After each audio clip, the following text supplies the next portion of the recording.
Assalamualaikum warahmatullahi wabarakatuh. Apa kabar anak-anak ustazah yang soleh dan solihah? Alhamdulillah, kami sehat semua ustazah. Baiklah anak-anak ustazah, pada hari ini kita akan melanjutkan materi pembelajaran kita, yaitu tentang Aku Cinta Nabi dan Rasul. Pada pelajaran 5 ini, kita akan mempelajari 5 kisah Nabi, yaitu kisah Nabi Ayub alaihissalam, kisah Nabi Musa alaihissalam, kisah Nabi Harun alaihissalam, kisah Nabi Zulkifli alaihissalam, dan kisah Nabi Muhammad sallallahu alaihi wasallam.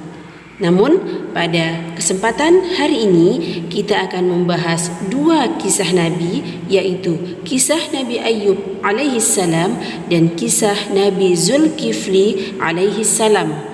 Jadi, tujuan pembelajaran kita hari ini adalah anak-anak ustazah bisa mengetahui dan menceritakan kisah teladan dari Nabi Ayub alaihissalam dan Nabi Zulkifli alaihissalam. Nah, seperti apa materinya? Mari simak penjelasan ustazah berikut ini ya. Yang pertama, kita akan mempelajari tentang kisah Nabi Ayub alaihissalam. Nabi Ayub alaihissalam merupakan cucu dari Nabi Ishaq alaihissalam dan merupakan keturunan dari Nabi Ibrahim alaihissalam. Beliau merupakan salah seorang nabi yang terkenal sangat dermawan, suka menolong, tidak sombong walaupun harta yang diberikan oleh Allah kepada beliau berlimpah, pandai bersyukur atas semua nikmat yang dikaruniakan oleh Allah Subhanahu wa taala dan taat beribadah kepada Allah Subhanahu wa taala. Selain itu, Nabi Ayub juga dikenal memiliki kesabaran yang luar biasa.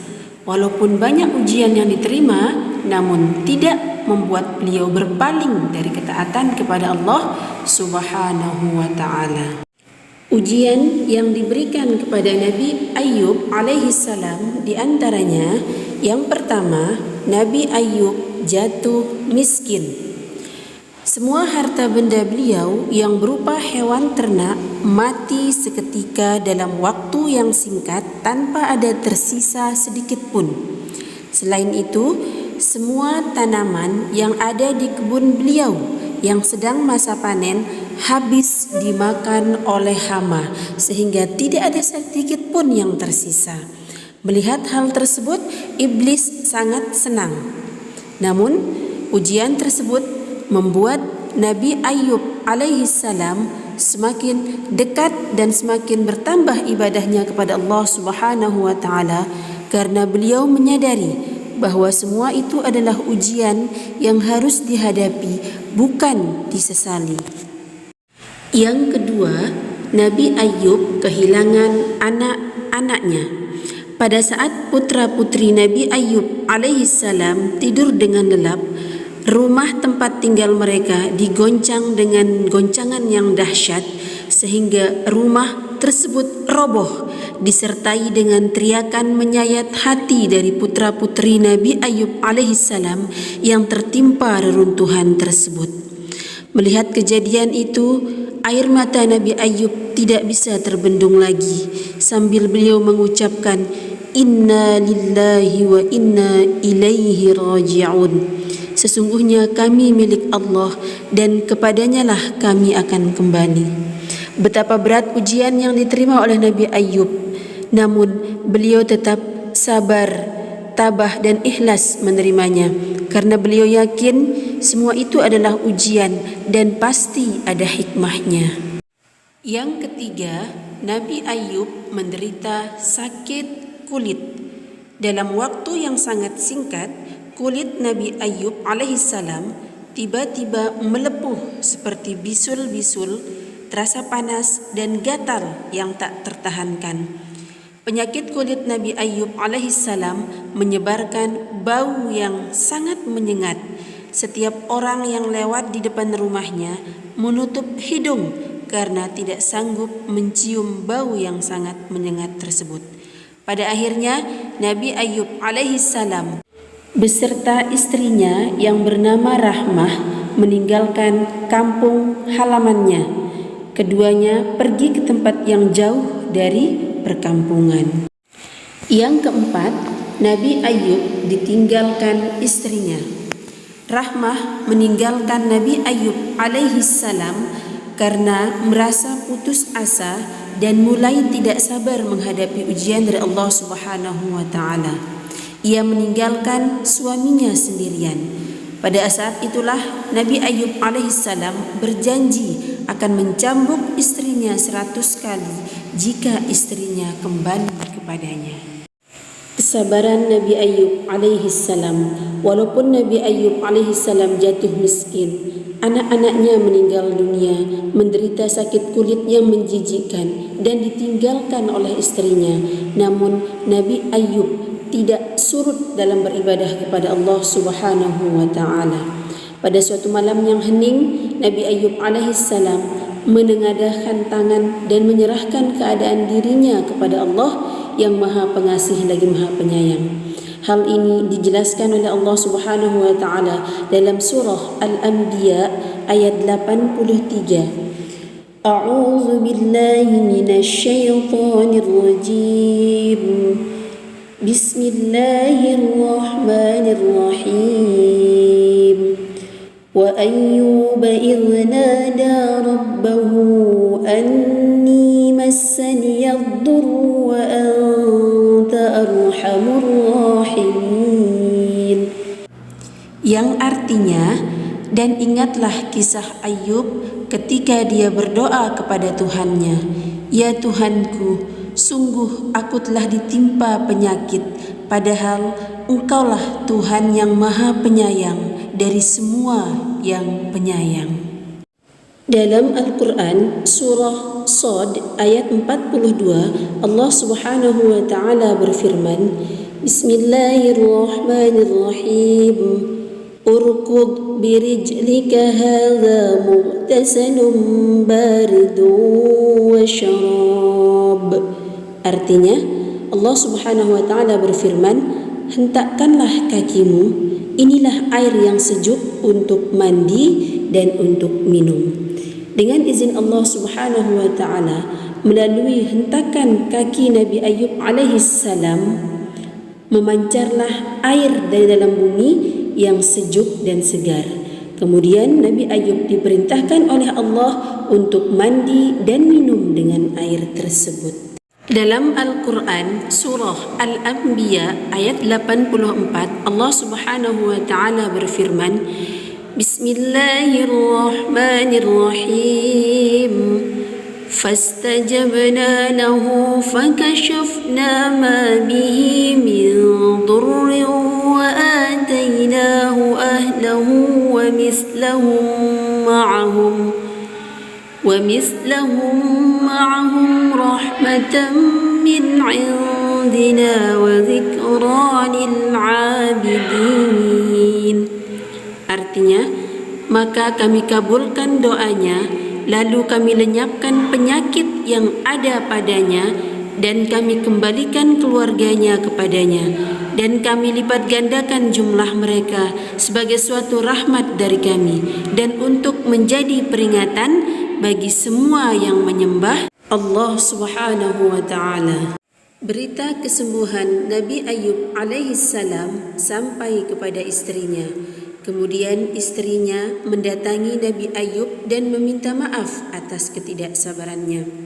Nabi Ayub menunaikan janjinya.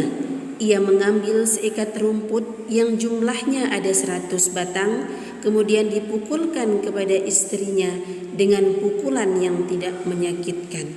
Hal ini dijelaskan dalam firman Allah Subhanahu wa ta'ala dalam surah Shad ayat 44 yang berbunyi, Bismillahirrahmanirrahim. Wa khudh biyadika dhighsan fadrib bihi wa la tahnas inna wajadnahu sabira ni'mal 'abdu innahu awwab. Artinya, dan ambillah seikat rumput dengan tanganmu, lalu pukullah dengan itu, dan janganlah engkau melanggar sumpah. Sesungguhnya kami dapati Ayub seorang yang sabar. Dialah sebaik-baik hamba, sungguh dia sangat taat kepada Allah Subhanahu wa ta'ala. Selanjutnya kita membahas tentang sikap yang bisa kita teladani dari Nabi Ayub alaihissalam. Yang pertama, sabar dalam melaksanakan perintah Allah Subhanahu wa ta'ala. Sebagai siswa, hal ini bisa diwujudkan dengan sabar dalam belajar. Artinya, belajar itu setiap hari ya nak, tidak mengeluh dan rajin mengulang pelajaran. Yang kedua, sabar dalam menjauhi larangan Allah Subhanahu wa ta'ala. Sebagai siswa, hal ini bisa diwujudkan dengan tidak bolos dari sekolah. Yang ketiga, sabar dalam menerima musibah seperti sakit. Nah, ketika sakit kita tidak boleh cengeng, karena musibah yang kita terima tidak sebanding dengan apa yang diterima oleh Nabi Ayub alaihissalam. Jangan pernah kita mengeluh, jangan pernah kita berputus asa, jangan pernah kita merasa bahwa Allah tidak sayang kepada kita. Setiap musibah pasti ada hikmahnya. Yang keempat, sabar dalam menerima nikmat. Artinya, kita harus selalu bersyukur atas nikmat dan karunia yang diberikan oleh Allah Subhanahu wa ta'ala. Ketika kaya, janganlah kita sombong. Ketika miskin, jangan kita mengeluh. Jangan kita merasa Allah tidak sayang kepada kita. Yakinlah, itu yang terbaik. Dan Allah punya rahasia serta hikmah di balik semua itu. Nah, anak-anak ustazah, kisah seru dari Nabi Ayub alaihissalam ini bisa juga anak-anak ustazah baca di buku PAI halaman 59 sampai 65 ya.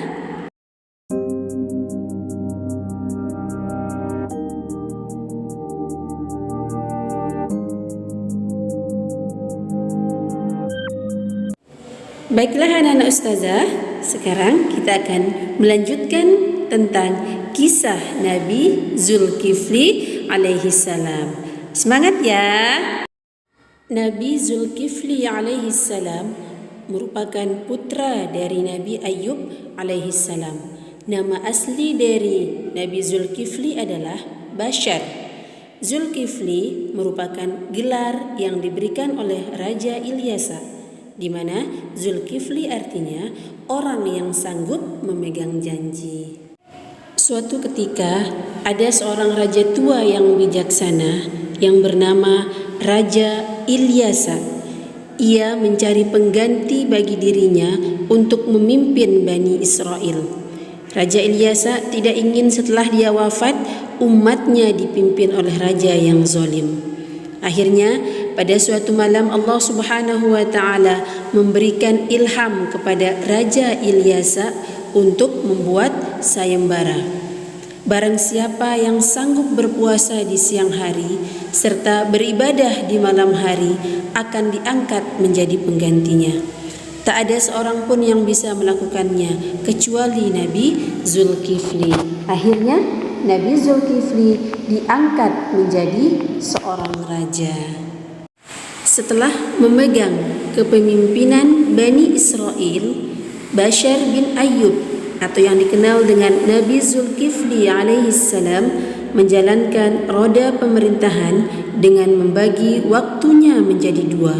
Yang pertama, siang hari.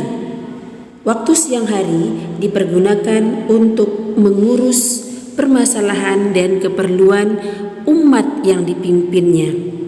Yang kedua, malam hari. Waktu malam hari dipergunakan untuk beribadah kepada Allah Subhanahu wa ta'ala. Jadi, rakyat yang mengetahui jadwal harian Nabi Zulkifli alaihissalam hanya akan menyampaikan permasalahan yang dihadapinya pada waktu siang hari. Adapun perilaku yang bisa kita teladani dari Nabi Zulkifli alaihissalam di antaranya, Yang pertama, melatih diri berpuasa sejak kecil. Anak yang terbiasa melakukan puasa sejak kecil, maka dia akan terbiasa menahan diri dari hal-hal yang tidak baik dan cenderung melakukan hal-hal terpuji. Yang kedua, membiasakan diri sholat wajib berjamaah di masjid. Anak yang terbiasa sholat berjamaah di masjid, maka dia akan terbiasa hidup disiplin. Yang ketiga, sabar dan mampu menahan amarah. Anak yang sabar biasanya tidak akan mudah marah. Oke, anak-anak ustazah, mari kita sama-sama meniru dan meneladani sikap dari Nabi Ayub alaihissalam dan Nabi Zulkifli alaihissalam. Baiklah anak-anak ustazah, nah kisah seru dari Nabi Zulkifli alaihissalam ini bisa juga anak-anak ustazah baca di buku PAI halaman 74 sampai 76 ya. Nanti kalau ada hal-hal yang kurang dipahami bisa ditanyakan sama ustazah ya nak. Oke, untuk hari ini itu saja materi yang bisa ustazah sampaikan. Kurang dan lebihnya mohon dimaafkan. Ustazah akhiri, Assalamualaikum warahmatullahi wabarakatuh. Tetap jaga kesehatan. Sampai jumpa.